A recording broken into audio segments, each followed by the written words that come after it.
Boa noite a todas e todos que nos assistem neste momento.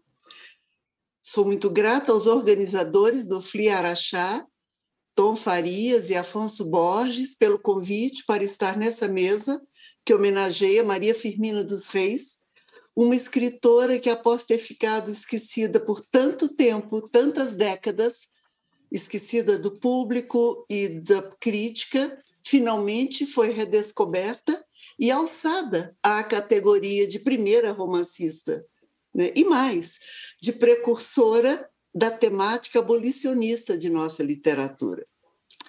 Para falar de Maria Firmina dos Reis, temos dois estudiosos de sua vida e obra, que com certeza vocês conhecem bem. São eles: professor Eduardo de Assis Duarte, doutor em Teoria da Literatura e Literatura Comparada pela USP, professor do Programa de Pós-Graduação em Estudos Literários da UFMG e pesquisador dedicado das questões relacionadas à alteridade e à literatura afro-brasileira. Como tal, é responsável pelo Literafro, o portal de literatura afro-brasileira, que disponibiliza na internet informações biobibliográficas, críticas e excertos de mais de 200 autores. Eu penso que todo pesquisador dessas questões conhece e utiliza esse portal. E temos também Rafael Balseiro, sociólogo, com especialização em estudos brasileiros, sociedade, educação e cultura, doutor em Ciências Sociais pela Universidade Católica, Pontifícia Universidade Católica de São Paulo, e pesquisador do NEAMP, Núcleo de Estudos em Arte, Mídia e Política da USP. Maria Firmina dos Reis tornou-se objeto ou sujeito de suas pesquisas há vários anos, assim como a escritora, cronista e teatróloga abolicionista Júlia Lopes de Almeida. Vamos começar a mesa com Rafael Balseiro, que vai tratar principalmente dos aspectos históricos e biográficos da escritora. Em seguida, ouviremos o professor Eduardo de Assis Duarte e suas considerações sobre produção literária de Maria Firmina dos Reis. Caro Rafael Balseiro, a palavra é sua, fique à vontade. Boa noite a todas e todos que estão aqui com a gente, acompanhando esse encontro bastante especial, né? Sobretudo nessa data. Para quem me conhece sabe que eu sou bastante apegado às efemérides, aos acontecimentos históricos. Eu gosto muito de lastrear os nossos encontros, as nossas conversas ao que aconteceu na história, né? No dia em que estamos. Então, hoje é uma sexta-feira 13, esse 13 de maio, que marca os 134 anos da abolição formal e inconclusa da escravatura no Brasil, e que marca também os 141 anos de nascimento do Lima Barreto. Lima Barreto, que é um grande autor da literatura brasileira e que, assim como Maria Firmina dos Reis, também, após sua morte, ali em 1922, ficou por muito tempo escondido, né, esquecido. Só que, diferentemente da Firmina, o Lima Barreto ficou esquecido por um período de mais ou menos 30 anos, até ele ser redescoberto ali na década de 50 e passar a figurar no imaginário brasileiro enquanto escritor. Já Maria Firmina dos Reis, essa ilustre homenageada da 10ª edição da FLI Araxá, ela passou por um processo um pouco mais longo. Mas antes de eu adentrar nessa exposição mais geral sobre a vida de Maria Firmina dos Reis, considerando os aspectos históricos, eu quero, antes de mais nada, agradecer imensamente a organização da 10ª edição da FLI Araxá, pela sensibilidade de ter elencado Maria Firmina dos Reis como a patrona dessa edição, o que deixou a nossa rede de pesquisadores sobre Maria Firmina dos Reis bastante contente, né? Toda a visibilidade que é dada a ela nos empolga, até porque a constituição dessa rede foi feita justamente com esse objetivo, dar visibilidade à vida e à obra de Maria Firmina dos Reis e conduzi-la ao seu lugar que é devido na história, o de precursora da literatura brasileira, entre outros atributos que eu já vou comentar com vocês. Então, agradeço muito ao convite feito pelo Tom Farias, pelo Alfredo Borges, que estão organizando essa edição, e a Pauliane, que tem feito essa intermediação com a gente desde então, né? Estou bastante feliz também de compor essa mesa ao lado de duas grandes referências para mim. Quem me conhece também sabe que eu não que eu abuso um pouco dos elogios, né? Mas eu sou muito grato a toda a produção científica da professora Constância, no que diz respeito à literatura de autoria feminina, e ao professor Eduardo, no que diz respeito às literaturas de autoria negra, por tudo que eles ofereceram nos últimos anos para a gente, para as novas gerações de pesquisadores, e por serem grandes referências nessa área, né?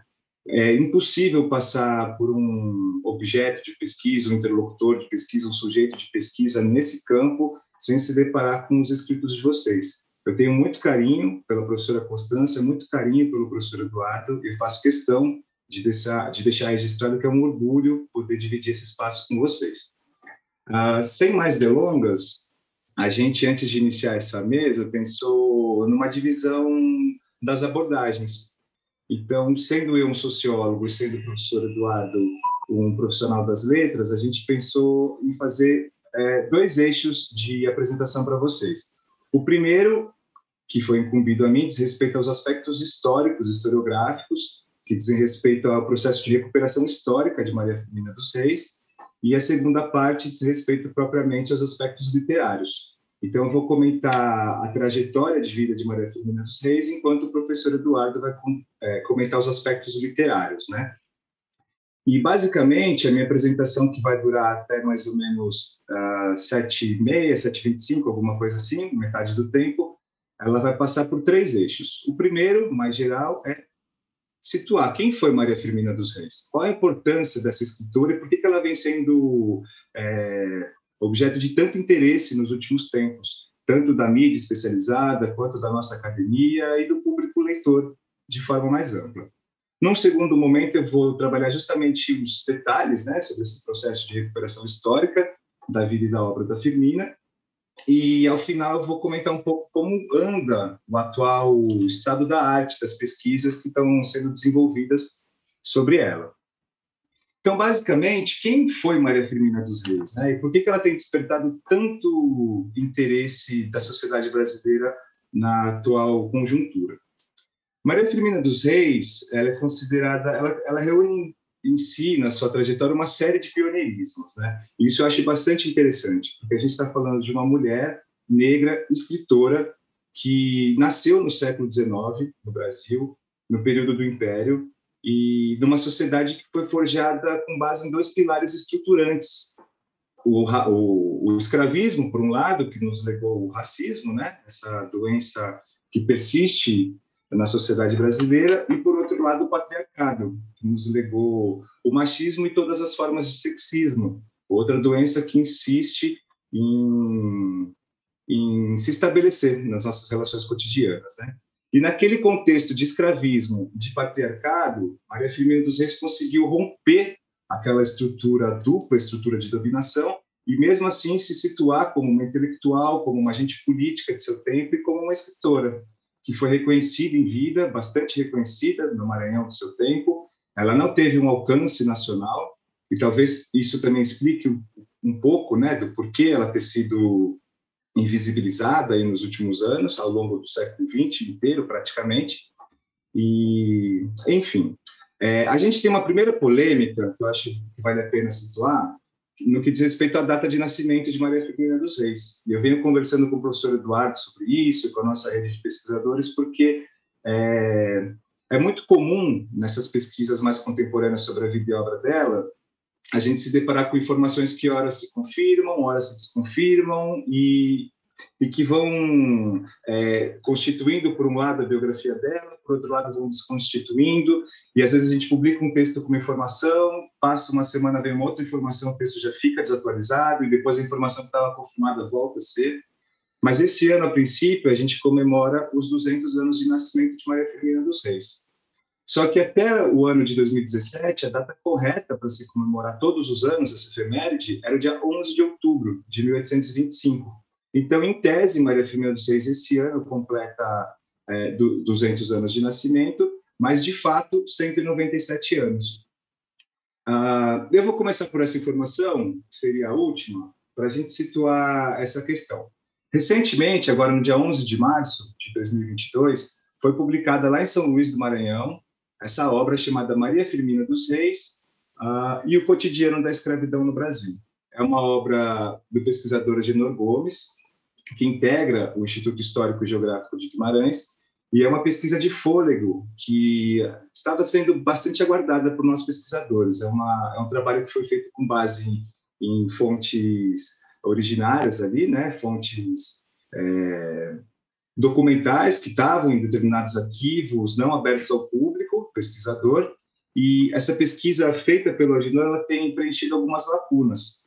Uma delas foi justamente essa informação de que a data correta de nascimento de Maria Firmina dos Reis é justamente o dia 11 de outubro de 1825. Só que Maria Firmina dos Reis, no ano de 1847, quando ela assumiu o concurso para a cadeira de instrução primária no Maranhão, concurso de professora de primeiras letras, ela, na ocasião, tendo nascido em 1825, teria só 22 anos. E, pelas legislações do Império, a idade mínima para a assunção de um cargo público era de 25 anos. Então, Maria Firmina dos Reis, para poder assumir esse cargo público, ela inventou, eu brinco, né? Ela inventou, entre tantos pioneirismos, inclusive o jeitinho brasileiro. Maria Firmina dos Reis, ela mobilizou alguns parentes para poder ter fé pública ali nessa solicitação de alteração da data de nascimento no seu batistério. Batistério, para quem nunca ouviu o termo, é o registro de batismo, que eram feitos nas igrejas, né, do período monárquico, antes do Brasil se tornar república e ter, de fato, os cartórios civis. E Maria Firmina dos Reis, ela conseguiu alterar essa data de 1825 para 1822. Então, tendo nascido em 1822, no ano de 1847 ela teria 25 anos e aí sim poderia assumir essa função pública no Império como professora de primeiras letras. E eu estou começando com essa informação para falar também desses pioneirismos, né? Maria Firmina dos Reis, ela é considerada uma série de... Em várias vertentes da cultura brasileira, ela tem um protagonismo inicial ali. Por exemplo, ela é considerada a primeira mulher a publicar um romance no Brasil e, ao mesmo tempo, a primeira mulher negra a obter esse feito.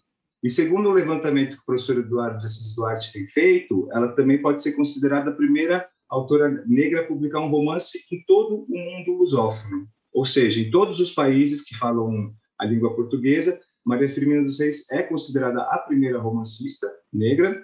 E, pelo avanço das pesquisas, a gente ainda não consegue bater o martelo, o professor Eduardo de Assis Duarte também tem feito esse levantamento.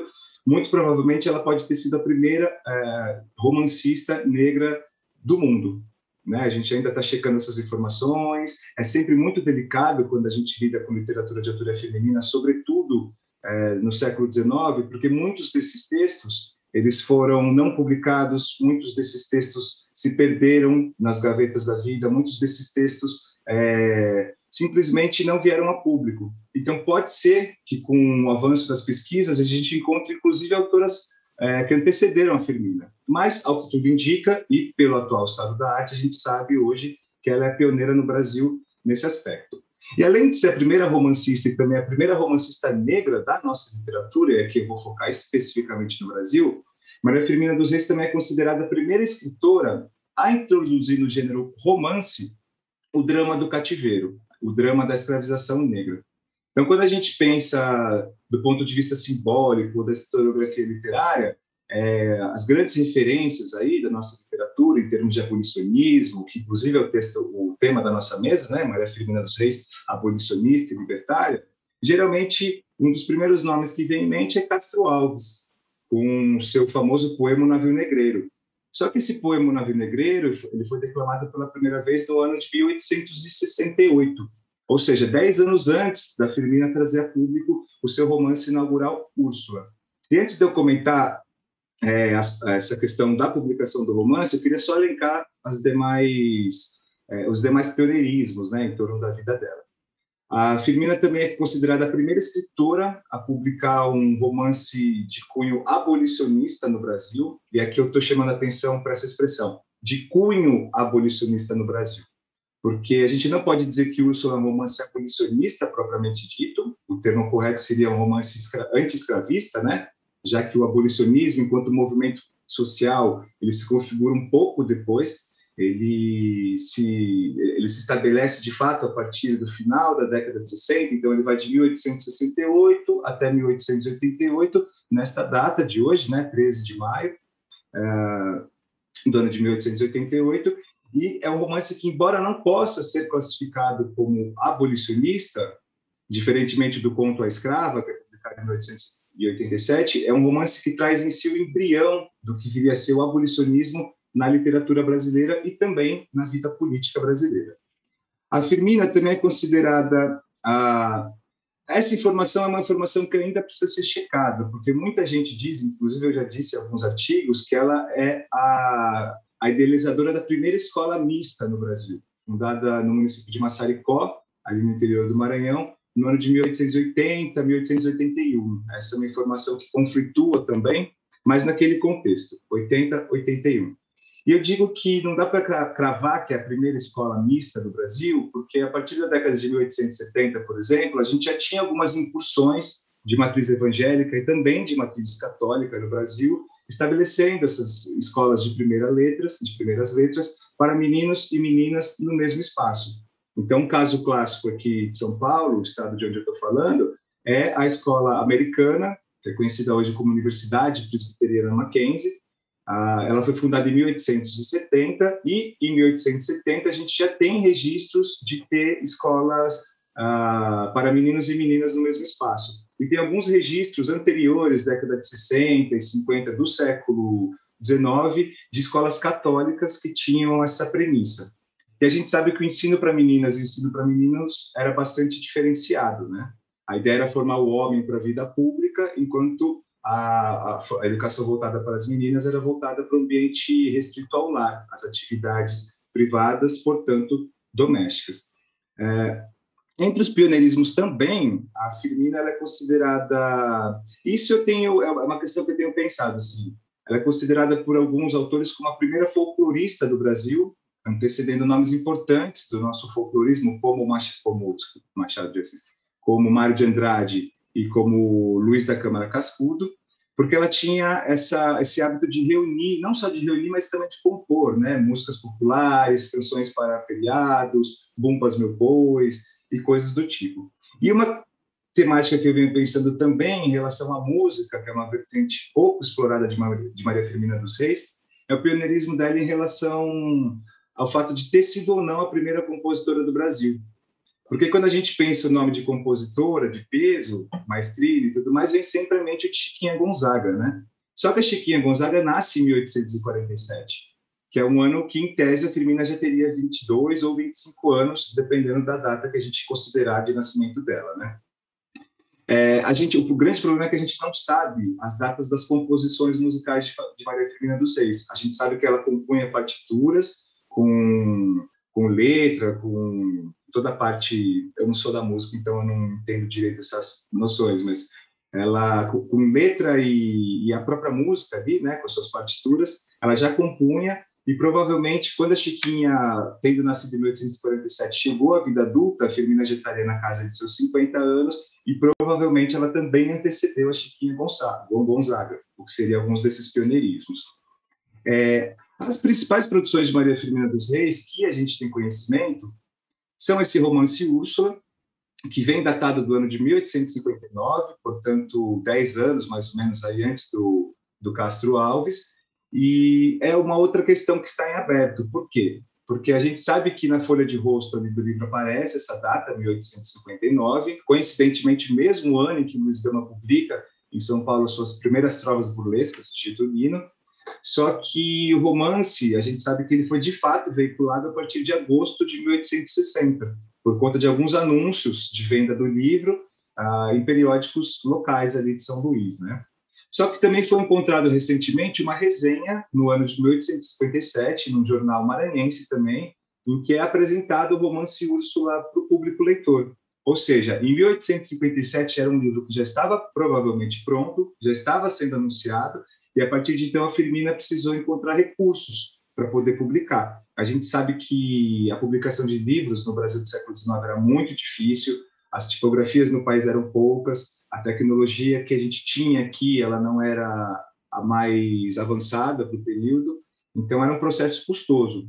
E o que a gente sabe é que Úrsula foi custeado com aquela dinâmica da subscrição, que é o que hoje a gente chama de crowdfunding, vaquinha virtual e coisas do tipo. O leitor vai lá, ele confia na publicação da obra, ele paga o valor do livro antes de estar pronto, e uma vez que o livro estiver pronto, ele é destinado a quem financiou de antemão. E muito provavelmente por conta desse vai e vem, o processo de arrecadação de dinheiro e tudo mais, o livro atrasou. Mas eu prefiro considerar sempre o ano que está impresso na capa, 1859, a despeito dele ter sido publicado um pouco depois. A gente sabe que isso acontece até hoje, né? É muito comum. Acabamos de lançar um livro chamado Lideranças Políticas, de um projeto temático que foi feito no NEAMP, no Núcleo de Estudos em Arte, Mídia e Política. O lançamento foi agora, semana passada, em maio de 2022, só que o livro estava pronto em outubro de 2021, e ele foi lançado em 2022 com a data de 2021. Esses atrasos acontecem, né? Mas, para além do romance Úrsula inaugural, a Firmina também tem outras produções de menor fôlego. 2 anos depois de Úrsula, ela publica que hoje a gente chamaria de conto, mas que ela denomina como romance, né? Que é o Gupeva. É uma obra de temática indianista, e, diferentemente de Úrsula, ela não sai em livro, ela sai em formato de folhetim, no Maranhão, e em 3 edições distintas, 1861, 63 e 65. Em 1871, ela publica um livro de poesias, intitulado Cantos à Beira-Mar, que foi lindamente musicado no ano de 2018, se eu não me engano, ou de 2017, pela cantora Socorro Lira. Para quem não conhece essa obra, eu recomendo, procurem no Spotify Cantos à Beira-Mar, por Socorro Lira, para vocês ouvirem a poesia de Maria Firmina dos Reis musicada. E, por fim, do ponto de vista literário, ela publica o conto A Escrava, em 1887, que aí sim é um conto de temática fortemente abolicionista, que foi publicado ali já às vésperas, no ano anterior à abolição da escravatura. E, além disso, a Firmina também é autora do Hino da Libertação dos Escravos, de 1888, e de uma série de publicações esparsas que foram saindo na imprensa maranhense ao longo de todo o século XIX, até mais ou menos o ano de 1910, que é quando a gente tem o último registro. Vale ressaltar aqui que Maria Firmina dos Reis, no contexto em que a média de vida da população negra era de até 35 anos, sendo que algumas pesquisas dizem que a média de vida era de até 20 anos, dependendo do tipo de trabalho que um escravizado exercia, ela teve uma vida bastante longeva. Ela tendo nascido em 1822 ou 1825, ela atravessa o século XIX inteiro o Império, ela adentra os primeiros anos da República e vai morrer no ano de 1917. Só para situar historicamente, é o mesmo ano da Revolução Russa, né? Então, enquanto os russos estavam ali eclodindo contra o status quo, a Firmina estava se despedindo desse mundo. Teve uma vida bastante longeva, o que não é pouca coisa, considerando todas as questões sanitárias, existenciais, enfim, laborais do século XX. E como que se deu esse processo de redescoberta de Maria Firmina dos Reis? Depois da sua morte em 1917, o nome dela cai em profundo esquecimento.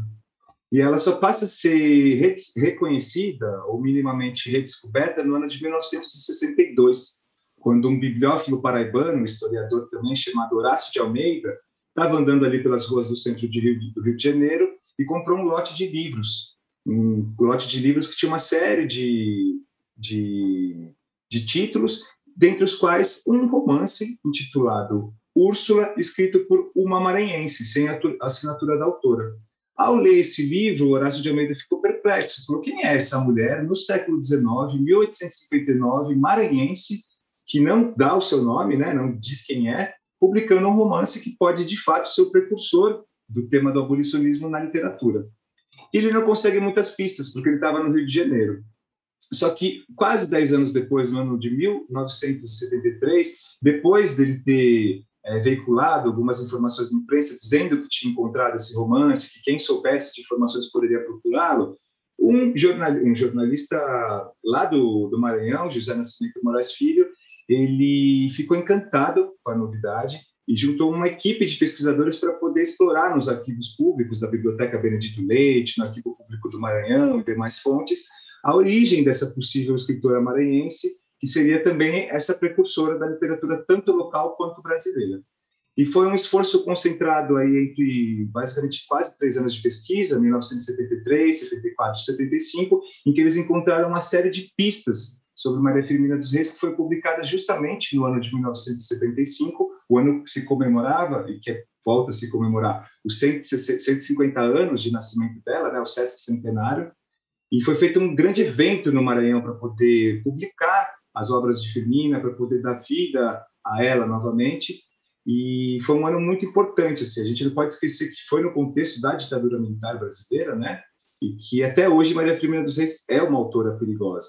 Ela é uma autora revolucionária em vários termos, claro, muito mais perigosa no seu momento, né, porque ela estava incitando ali nas entrelinhas um processo de abolição da escravatura, mas, enfim, foi um processo muito interessante de pesquisa que culminou num livro chamado Maria Firmina, Fragmentos de uma Vida. E eu gosto muito desse título, desse subtítulo, né? Na verdade, está dentro do título, Maria Firmina, vírgula, Fragmentos de uma Vida. Porque, de fato, é uma vida em fragmentos. Como a gente falou aqui no começo, a gente ainda está reunindo algumas dessas peças que vão compondo esse mosaico chamado Maria Firmina dos Reis, e essa pesquisa, esse é um trabalho que vai se modificando o tempo todo. Então, um trabalho que foi publicado no ano passado, esse ano ele já fica automaticamente desatualizado. Eu acabei de defender minha tese sobre Maria Firmina dos Reis e Júlio Lopes de Almeida, e é uma tese que já está desatualizada, porque essas informações estão o tempo todo sendo reformuladas, né?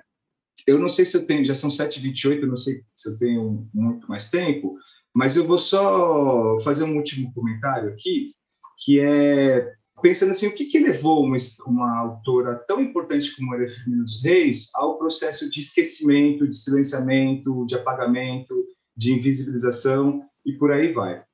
Quando a gente, tirando, claro, o fato dela ser mulher negra, acho que isso explica, e negra, e isso explica muitas coisas, quando a gente olha para os principais estudiosos da literatura brasileira, do século XIX até mais ou menos o final do século XX, praticamente todos esses autores eles não levaram em consideração a existência de Maria Firmina dos Reis.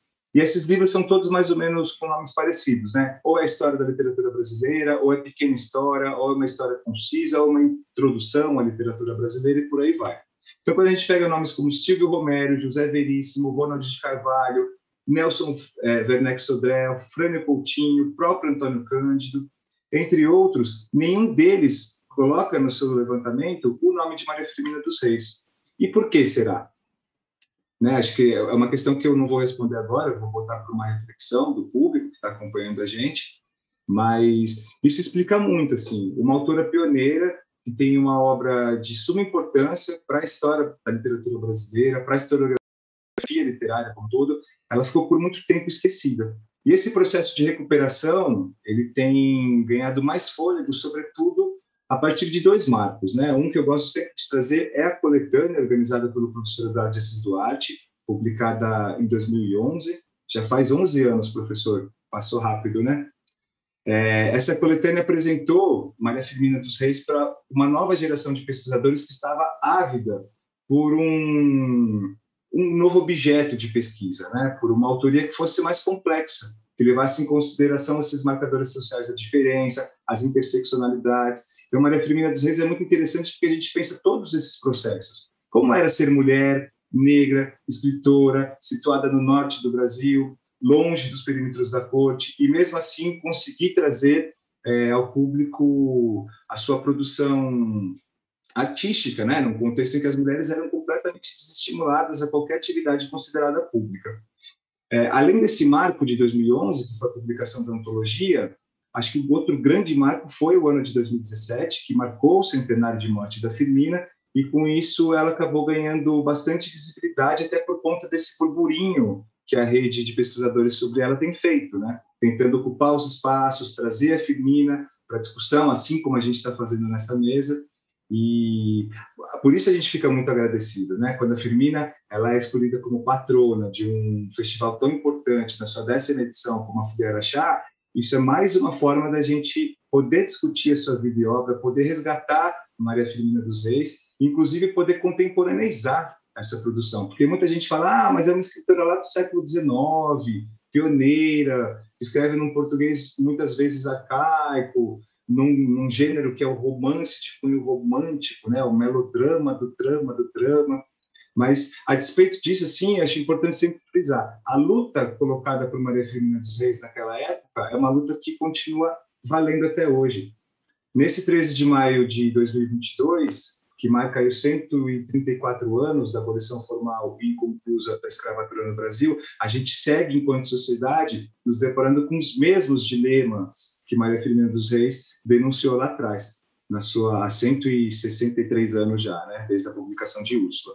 Então, como já são 7h30, para eu não me alongar mais, eu vou terminar minha fala por aqui. Se sobrar um espaço no final, a gente pode retomar esses aspectos. E agradeço mais uma vez a organização do evento e a professora Constância e ao professor Eduardo por me permitirem estar aqui ao lado de vocês nessa noite de hoje. Nós é que agradecemos, Rafael. Que maravilha de exposição. Obrigada. Com certeza. Agora vamos ouvir Eduardo, que vai, com certeza, completar, trazer mais Firmina para nós. Muito bem. Boa noite a todas e todos. Eu, antes de começar, evidentemente, quero, mais uma vez, né, agradecer agora de público, né, a organização da 10ª FLI Araxá, em especial aos mentores do evento, aos organizadores, né, à frente do evento, Afonso Borges e Tom Farias, na curadoria, por esse convite para estar aqui hoje conversando com vocês e a partir dessa fala maravilhosa do Rafael Balseiro, né, que é assim uma referência nessa nova geração de pesquisadores de Maria Firmina, e eu vou estar, nesse momento aqui, tentando complementar um pouco, não é, o que o Rafael já colocou. E eu começo, não poderia deixar de ser, eu começo pelo 13 de maio. Não há como a gente não se referir, né, a essa data, a esses 134 anos. Concordo plenamente com a definição de uma abolição inconclusa, obviamente que sim, mas, por outro lado, a gente tem que ressaltar que, para o contexto de 1888, o 13 de maio foi de uma importância imensa. O 13 de maio foi um momento de júbilo há 134 anos atrás. As multidões foram para a rua, as multidões foram às ruas no Rio de Janeiro, em São Paulo, em Salvador, em São Luís do Maranhão, e em tantas e tantas outras capitais. Embora inconclusa, ela colocou fim às correntes, ao tronco, às chicotadas, né? Ela colocou fim, né, ao comércio, ela colocou fim a uma série, né, de procedimentos bárbaros, desumanizadores, né, que vigoravam desde o século XVI nesse país. Então, no 13 de maio, há 134 anos atrás, Machado de Assis fala isso. Machado de Assis entrou no meio da multidão. Machado de Assis fez parte da passeata. E ele disse que nunca tinha visto um dia de tanto júbilo popular, com aquela multidão de milhares de pessoas nas ruas. Então, de fato, para aquele momento, foi muito importante. É óbvio que, passados 134 anos, a gente não pode esquecer de uma outra mulher, não é? Que é Carolina Maria de Jesus, que em 1960 coloca que a nova escravidão é a fome, né? Carolina coloca isso muito bem. E, de fato, a gente está vendo aí a quantidade de milhões de pessoas, né, passando fome atualmente nesse país. Mas vamos, então, para Maria Firmina. Eu quero pedir licença e eu vou fazer aqui uma leitura, porque eu sou muito prolixo e eu posso me perder, e eu prefiro fazer uma leitura. Peço licença a vocês para tanto. Então, Maria Firmina, abolicionista e libertária. Eu quero cumprimentar, né, aos curadores da FLI Araxá por esse título dessa mesa, porque resume muito bem. E em consonância, então, com esse título, abolicionista e libertária, eu vou começar tomando como epígrafe da minha fala um trecho do hino que Maria Firmina compôs em 1888 para assinalar o fim o fim formal, né, vamos dizer assim, da escravatura no Brasil. E diz o hino, salve, eu cito, salve pátria do progresso, salve, salve Deus da igualdade, salve, salve o sol que raiou hoje, difundindo a liberdade. Quebrou-se, enfim, a cadeia da nefanda escravidão. Aqueles que antes oprimias, hoje terás como irmão. Fim da citação. É uma beleza esses versos de Firmina, não é? Na imensa simplicidade, né? Mas como são tocantes todos eles, principalmente para aquelas pessoas que já tiveram as correntes nos pés e o corpo atado aos pelourinhos, não é? Então vamos lá. Em sua singeleza, os versos acima reiteram o tom e a forma dos escritos assinados por Maria Firmina dos Reis. Acreditava, sim, a autora, no Deus da igualdade e no sol que traria finalmente a luz da liberdade a todos os oprimidos. Ela acreditava nisso. A segunda estrofe não deixa dúvidas quanto ao destinatário pretendido pela compositora. Ou seja, o hino louva a pátria que pôs fim ao comércio nefando, mas dirige-se especificamente aos antigos senhores, aqueles que antes oprimias, hoje terás como irmão. É o clamor por uma igualdade sem conflitos, que embasa a trajetória, e essa utopia que move a cidadã, a professora e a mulher de letras. E que a faz inaugurar a primeira sala de aula de seu estado, pelo menos acredito que no Maranhão foi a primeira, em que meninos e meninas puderam conviver e aprender juntos. Assim, a obra e a vida de Firmina se articulam e nos dão belos exemplos de resiliência. Vamos, então, destacar alguns pontos dessa obra, né, de Firmina, retomando, então, a fala de Rafael Balseiro. Em 1859, aos 34 anos, ela publica Úrsula, que somente irá circular no ano seguinte, segundo as informações que se tem até o momento. Trata-se, claro, de um texto fortemente anti-escravista e primeiro romance publicado por uma mulher negra no Brasil e em toda a língua portuguesa e possivelmente em toda a América Latina e, quiçá, em todo o universo. Úrsula, portanto, é um romance que se destaca pelo pioneirismo. Como assim? Representa a escravatura a partir do ponto de vista da própria vítima. Nós temos a voz feminina de Mãe Susana, a voz masculina de Túlio, ambas marcadas pela humanização do outro e pelo protesto diante da situação que eles viviam. Outro elemento importantíssimo é a primeira vez que a África é narrada na literatura brasileira. Isso não é pouco. E narrada como um espaço de civilização e não como um espaço de barbárie, como os europeus quiseram colocar. E mais ainda, é a primeira vez que o porão do navio negreiro surge na literatura brasileira. E também, pela primeira vez, a literatura feita no Brasil mostra a interseção da questão racial, ou seja, a etnicidade, né, com a questão social. Basicamente em cima de dois problemas: o mandonismo senhorial e a subjugação do gênero feminino. Então, percebe-se essa interseccionalidade ou interseção entre as questões de raça e de gênero e da sociedade como um todo.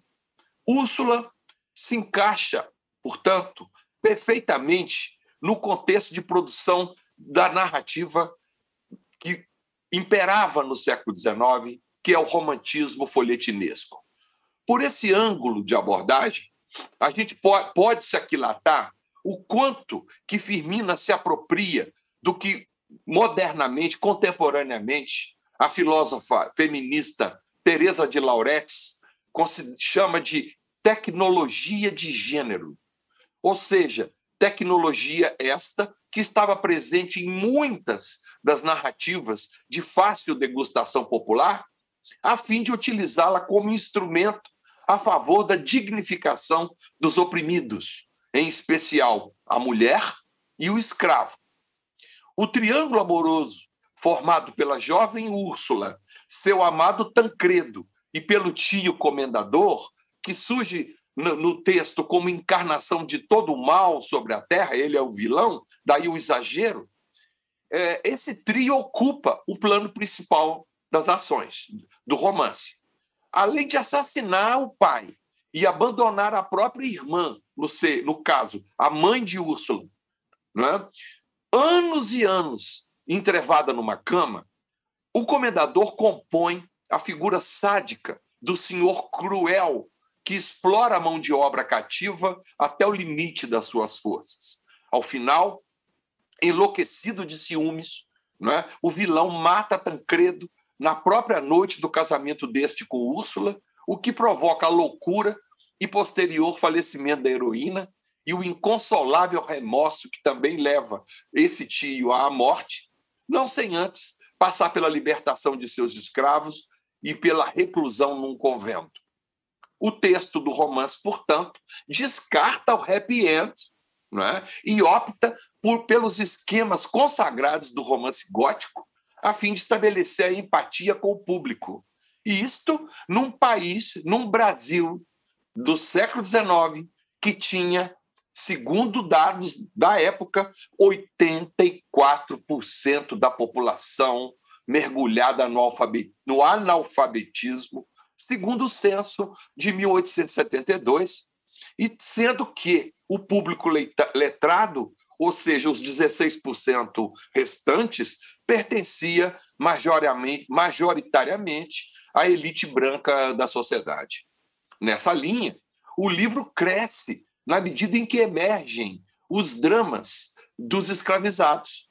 A narrativa, o capítulo 1, se inicia com o jovem Túlio salvando a vida de Tancredo num acidente. Não por acaso, o capítulo 1, destinado à apresentação do cenário e dos dois personagens, se intitula Duas Almas Generosas. E logo saberemos por quê.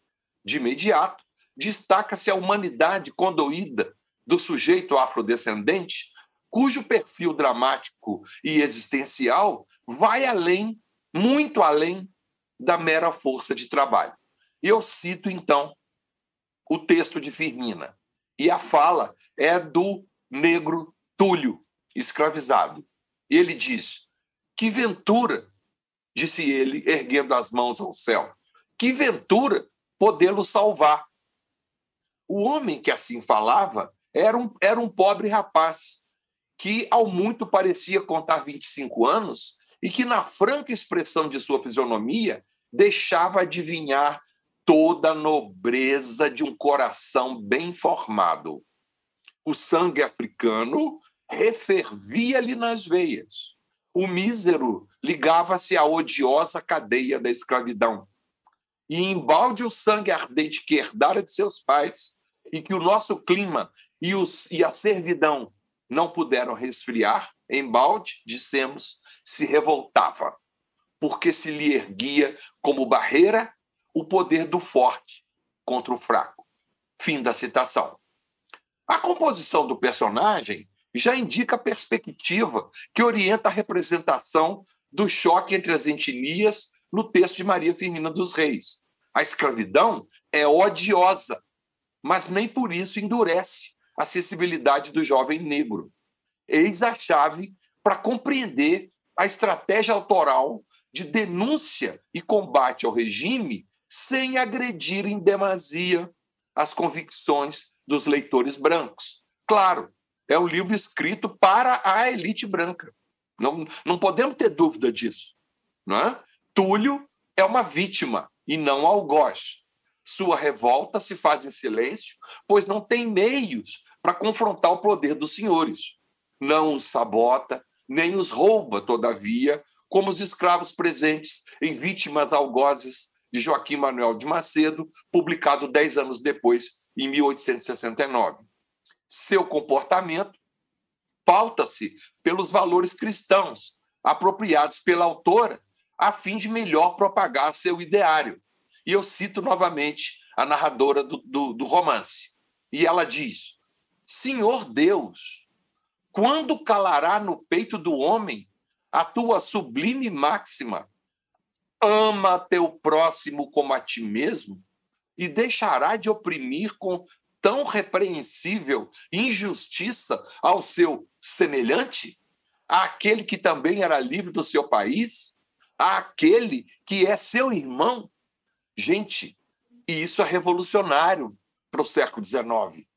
Colocar negros e brancos, senhores e escravizados, como irmãos, como filhos do mesmo Deus, isso é uma heresia praticamente para aquela época, quando a própria Igreja Católica passava a mão, né? Passava a mão, de certa maneira, ela abonava o regime escravocrata. Ressalte-se, portanto, de início, que não se trata de condenar a escravidão unicamente porque um escravo específico possui um caráter elevado, tal como faz a Harriet Beecher Stowe na Cabana do Pai Tomás.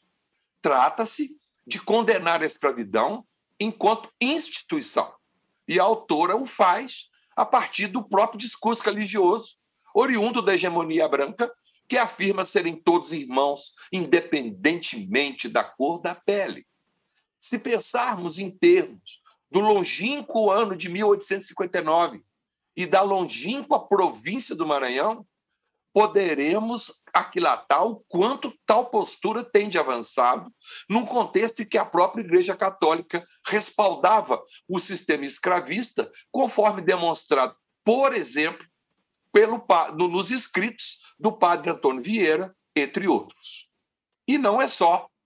O primeiro capítulo objetiva apresentar os dois personagens masculinos que irão encarnar a positividade moral do texto, um branco e um negro. Assim, eles entram em cena, primeiro o Tancredo, depois o Túlio. Entretanto, ao utilizar-se do artifício do acidente, a autora faz com que o segundo, o Túlio, tome a frente do primeiro e cresça enquanto personagem. Já de início, o leitor passa a conhecê-lo por suas virtudes, enquanto do outro sabe apenas do atordoamento mental que provoca o seu acidente. E há mais. Ao despertar do desmaio, Tancredo depara-se com o negro à sua frente e vislumbra no escravo o homem bom que o salvou. E eu cito mais uma vez esse trechinho do capítulo 1. Diz a narradora: o cavaleiro começava a coordenar suas ideias e as expressões do escravo, e os serviços que lhe prestara tocaram-lhe o mais fundo do coração. É que, em seu coração, ardiam sentimentos tão nobres e generosos como os que animavam a alma do jovem negro. Ou seja, o branco é bom porque ele é tão bom quanto o negro. Por isso, num transporte de íntima e generosa gratidão, o mancebo, ou seja, o Tancredo, arrancando a luva que lhe calçava a destra, a mão direita, estendeu a mão ao homem que o salvara. Gente, um senhor apertar a mão de um escravo naquele tempo é coisa que não você vê cena na literatura brasileira nenhuma retratando isso. Conforme destacou o crítico Charles Martin no prefácio à terceira edição, o negro não é apenas colocado na trama em pé de igualdade frente ao rico cavaleiro. Mais do que isso, ele é a base de comparação para que o leitor aquilate o valor do jovem herói branco. Ou seja, no discurso do narrador onisciente, o negro é parâmetro de elevação moral. Tal fato se constitui em verdadeira inversão de valores numa sociedade escravocrata cujas elites difundiam teorias científicas a respeito da inferioridade natural dos africanos. Assim fazendo, a voz que narra mostra-se desde o início comprometida com a dignificação do personagem, ao mesmo tempo em que expressa com todas as letras o território cultural e axiológico que reivindica para si, o da afrodescendência. Esse pertencimento se traduz ainda na simpatia que a autora devota a Túlio e aos demais personagens submetidos ao cativeiro, conforme veremos. Ao abrigar o cavaleiro ferido na casa de sua senhora, o escravizado propicia o encontro dos dois e o início da paixão que os leva à breve felicidade. Mais uma vez, sobressai nesses momentos o zelo e a dignidade de Túlio, que termina ganhando a alforria como sinal de gratidão do homem branco. Um forte elo de amizade passa a uni-los e, a partir de então, o negro torna-se companhia inseparável de Tancredo. Ele faz a figura do sujeito compassivo, que respeita a senhora por não o ter maltratado e que se julga em dívida com aquele que o libertou. No entanto, a sua nova condição é desmascarada pela mucama Mãe Susana, quando esta ironiza a liberdade do alforriado, que afinal irá conduzi-lo à morte, comparando-o à vida que levava em África. Eu cito agora a fala de Mãe Susana. Tu, livre? Ah, não me iludas, exclamou a velha africana, abrindo os grandes olhos. Liberdade? Eu gozei na minha mocidade, continuou Susana com amargura. Túlio, meu filho, ninguém a gozou mais ampla, não houve mulher alguma mais ditosa do que eu. Portanto, aqui já está evidente o quanto que nós estamos com o tempo está acabando. Eu vou saltar aqui um pedacinho. Você percebe o quanto que o texto ele endossa o ponto de vista do oprimido, né? Além de reforçar a própria condição afrodescendente do texto, porque é o primeiro texto, né, o primeiro romance da literatura que hoje nós chamamos de negra ou afro-brasileira, a entrada da velha africana confere maior densidade ao sentido político do romance. Mais uma vez, o território de origem é mencionado sem rodeios, não é? E sobressai, então, a condição diaspórica vivida pelos personagens arrancados de suas terras e famílias para cumprir no exílio a prisão representada pelo trabalho forçado. Para tanto, a velha escrava recorda sua terra natal, a infância livre, o amor de seu companheiro e a vida feliz que levava junto à filhinha até o dia em que foi capturada pelos bárbaros europeus. Então, vocês podem perceber o quanto que Firmina já está pensando no futuro, né?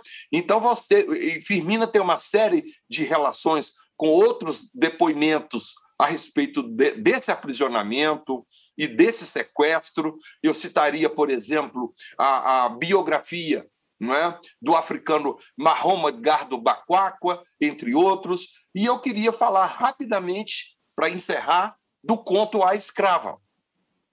Esse discurso anti-escravista perpassa praticamente toda a obra de Maria Firmina. Já no seu conto A Escrava, publicado na Revista Maranhense em 1887, no auge da campanha abolicionista, contém igualmente o testemunho de uma velha cativa, representada agora na personagem Joana. Essa voz periférica traz para a literatura brasileira o sentido suplementar configurado pelo traço ancestral oriundo de um outro continente e de uma outra civilização, aparentemente deixada para trás, e talvez por isso mesmo fortemente recalcada pelo discurso hegemônico do chamado paraíso tropical brasileiro. Esse discurso, que está presente em José de Alencar e tantos mais, tem sua credibilidade abalada pelas vozes postas em circulação por Maria Firmina. As escravas da escritora maranhense carregam a literatura oitocentista de uma historicidade que soa subversiva frente aos estereótipos do bom senhor, como Dom Antônio de Maris, né, do Guarani de Alencar, ou do escravo contente, como o pai Tomás, da Harriet Beecher Stowe. Enfim, eu quero encerrar por aqui e dizer para todas e todos que, ao publicar Úrsula, Maria Firmina dos Reis desconstrói uma história literária etnocêntrica e masculina, até mesmo em suas ramificações afrodescendentes. Úrsula não é apenas o primeiro romance abolicionista da literatura brasileira, é também o primeiro romance da literatura afro-brasileira, entendida esta como produção de autoria afrodescendente, que tematiza o assunto negro a partir de uma perspectiva interna e comprometida politicamente em recuperar e narrar a condição desse ser negro, vinculada, obviamente, ao existir negro numa sociedade escravocrata. Eu fico por aqui e agradeço a atenção de todos vocês. Muito obrigado. Obrigada, Eduardo. Nós que agradecemos, com certeza. E que pena, mas o tempo está nos últimos minutinhos. Quero só, Rafael, você fez um comentário que me provoca muito quando você deixou uma questão no ar, né? Por que Firmina teria sido esquecida, apagada da história? Como que uma escritora como ela, que é conhecida no seu tempo e, de repente, desaparece, né? Eu queria só completar, dizer que não foi só Firmina, sabe?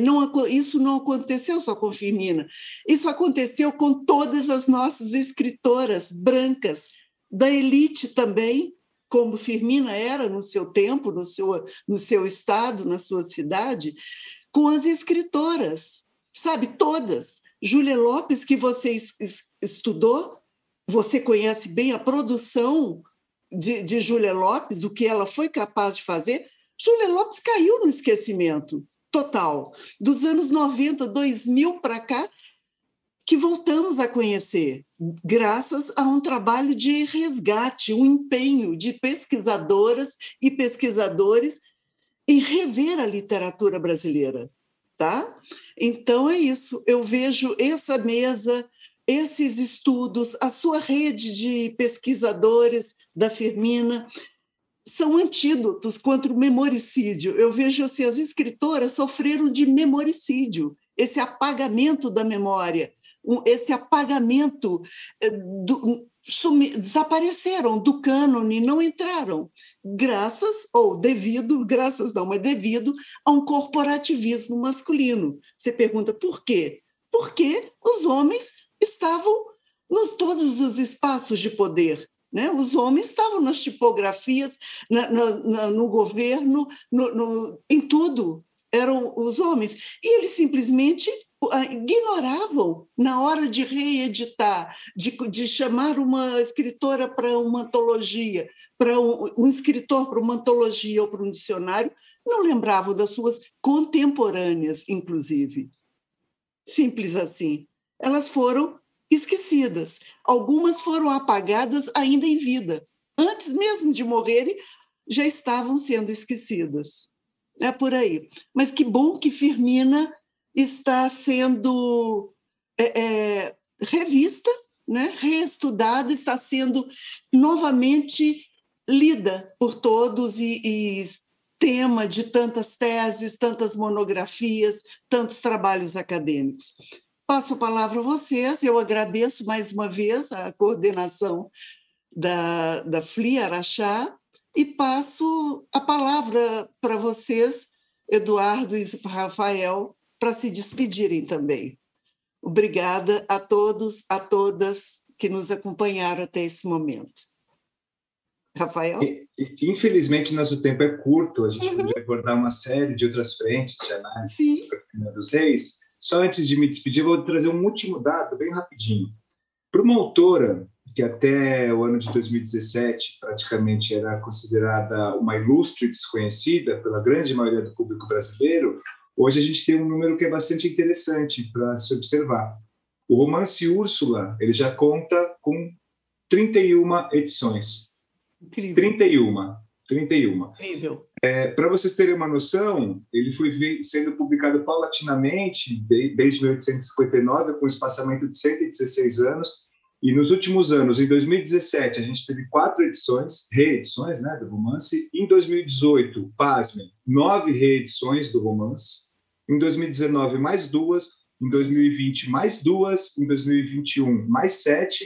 E agora, nesse ano de 2022, inclusive nesse momento em que essa mesa está sendo realizada, está sendo lançada a primeira edição de Úrsula em quadrinhos, em HQ, lá em São Luís do Maranhão. Então, é mais uma contribuição, uma outra forma de acessar esse romance, agora para o público mais jovem, né?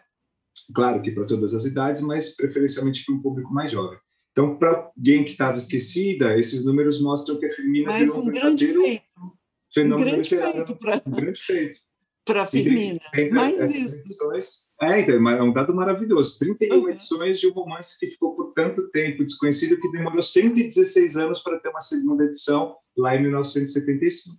Então, tendo trazido esse dado, eu quero mais uma vez agradecer a organização do evento, dizer do prazer que é estar nessa mesa, em companhia de 2 pessoas que eu admiro tanto. Eu nunca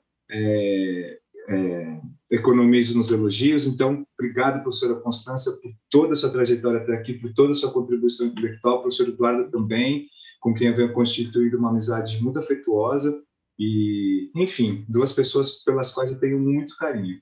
E quero agradecer, por fim, as nossas intérpretes de Libras que estão aqui com a gente, a Jéssica Borges e a Sara Paiva, porque é um trabalho muito importante, né, de ampliação do nosso público.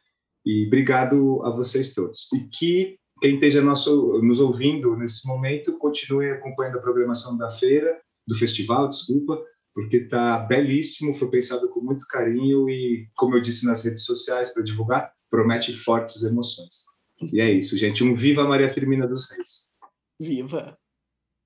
Muito bem, eu também quero mais uma vez agradecer e faço minhas as palavras do Rafael Balceruzin, né? E acrescentaria, Rafael, às 31 reedições no Brasil, né? A tradução para o inglês, já publicada, né?